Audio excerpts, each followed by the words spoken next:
नमस्कार मित्रों, आप सभी का हमारे चैनल में स्वागत है। मित्रों, आज के इस वीडियो में हम आपको जानकारी देने वाले हैं हमारे पावन धर्म ग्रंथ श्री गरुड़ पुराण के अनुसार कि किसी भी मनुष्य की प्राण कैसे निकलती है। मित्रों, इस बात की पुष्टि पूर्ण रूप से इसलिए की जाती है क्योंकि यह ग्रंथ कोई मनुष्य द्वारा प्रकट किया हुआ सामान्य ज्ञान के आधार पर नहीं बनाया गया है।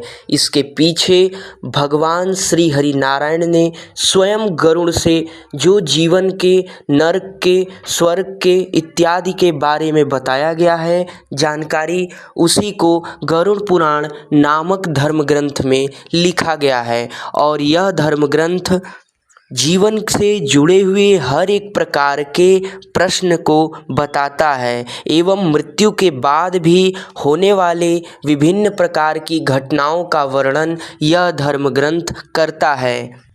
इसलिए मित्रों, आज के इस वीडियो में हम आपको संपूर्ण जानकारी इसी गरुड़ पुराण नामक धर्म ग्रंथ के आधार पर बताएंगे कि आखिर गरुड़ जी के प्रश्न करने पर भगवान श्री हरि नारायण ने वह कौन सा मार्ग बताया जिससे मनुष्य के प्राण निकलते हैं।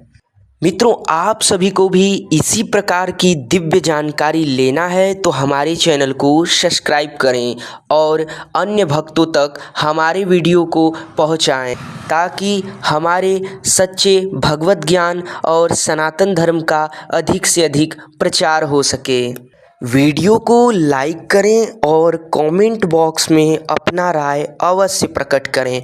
तो आइए मित्रों, देर न करते हुए समझते हैं इस तथ्य को कि गरुड़ पुराण के आधार पर मनुष्य के प्राण कैसे निकलते हैं। मित्रों, आप सभी तो जानते ही हैं कि कोई भी मनुष्य जन्म लेता है और उसका मृत्यु उसी दिन निश्चित होती है जब वे जन्म लेता है कि एक न एक दिन उस मनुष्य को अपना प्राण त्याग देना है। और इसी बात की जानकारी हमारे पौराणिक धर्म ग्रंथों में दी गई है। मनुष्य जैसे ही बाल्यावस्था से कुमार अवस्था, किशोरावस्था, युवावस्था और वृद्धावस्था को होते हुए अपने प्राण को त्याग देता है, जिस प्रकार मनुष्य अपने पुराने वस्त्रों को त्याग कर नए वस्त्रों को धारण करता है, उसी प्रकार आत्मा एक शरीर को छोड़कर दूसरे शरीर में पुनर्वृत्त होती है।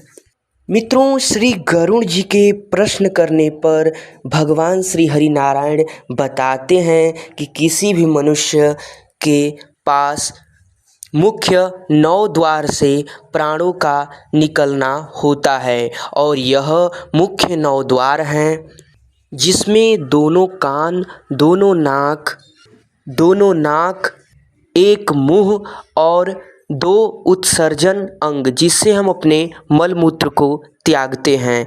इन 9 द्वारों से किसी भी मनुष्य को अपना प्राण त्यागना होता है और संभवतः यही देखा गया है कि इन्हीं 9 द्वारों में से किसी भी एक द्वार से व्यक्ति अपने प्राण को छोड़ता है। लेकिन मित्रों, मृत्यु किस प्रकार से हुई है यह भी बड़ा निर्भर करता है, क्योंकि मृत्यु अकाल मृत्यु हुई है या आकस्मिक मृत्यु हुई है या फिर सामान्य मृत्यु हुई है, यह भी बहुत बड़ा कि व्यक्ति किस प्रकार के मृत्यु को प्राप्त हुआ है। तो मित्रों, आइए अब इन 9 द्वारों के विषय में कुछ जानकारी प्राप्त करते हैं कि इन 9 द्वारों के अलग अलग अंगों से मृत्यु होने के क्या क्या संकेत बताए गए हैं और इनका क्या महत्व एवं दुष्प्रभाव माना गया है। तो मित्रों, आइए सबसे पहले इन 9 द्वारों में से हम जानते हैं दोनों आँखों के विषय में।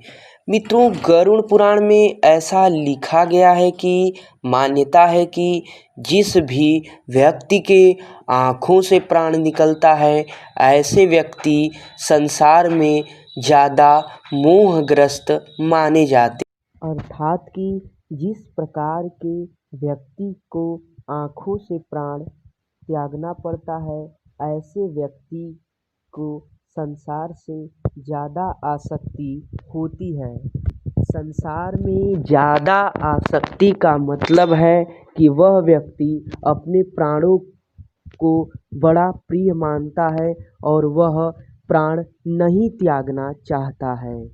ऐसा व्यक्ति अपने मनुष्य शरीर को जल्दी नहीं छोड़ना चाहता है, इसलिए वह प्रयत्न करता रहता है और मोहग्रस्त होकर चिल्लाता रहता है, लेकिन उसकी आवाज़ कोई नहीं सुन पाता है और यमदूत उसके प्राणों को आँखों से खींचकर बलपूर्वक निकालते हैं, जिसके कारण ऐसे व्यक्तियों की आँखें उल्टी सी हो जाती हैं या उभरी सी निकल जाती हैं। इसका अर्थ होता है कि ऐसे व्यक्ति का संसार से ज़्यादा आसक्ति होता है, जिसका मृत्यु दोनों आँखों से होता है। मित्रों, आइए अब दूसरे द्वार के विषय में जानते हैं। मुख द्वार से जिस भी प्रकार के व्यक्ति की मृत्यु मुख से होती है, ऐसा व्यक्ति के विषय में लिखा है कि ऐसे व्यक्ति धर्मात्मा होते हैं और धार्मिक प्रवृत्ति के होते हैं। जीवन भर वे व्यक्ति धर्म के प्रचार के लिए या भगवान की लीलाओं कथाओं का गुणगान करते हैं। ऐसे व्यक्ति का प्राण मुँह से निकलता है और ऐसे व्यक्तियों को यमलोक में ज़्यादा कठिनाई नहीं भोगनी पड़ती है, क्योंकि ऐसे व्यक्ति धर्मपरायण माने जाते हैं।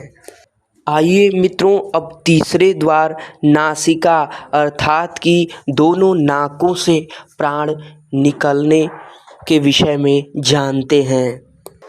मित्रों, ऐसे व्यक्ति जो अपने नाक से प्राण को त्यागते हैं, ऐसे व्यक्ति गृहस्थी संसार में रहते हुए अपने सभी कर्तव्यों का पालन करते हुए अपने मन को नियंत्रित कर पूर्ण वैरागी बना लेते हैं।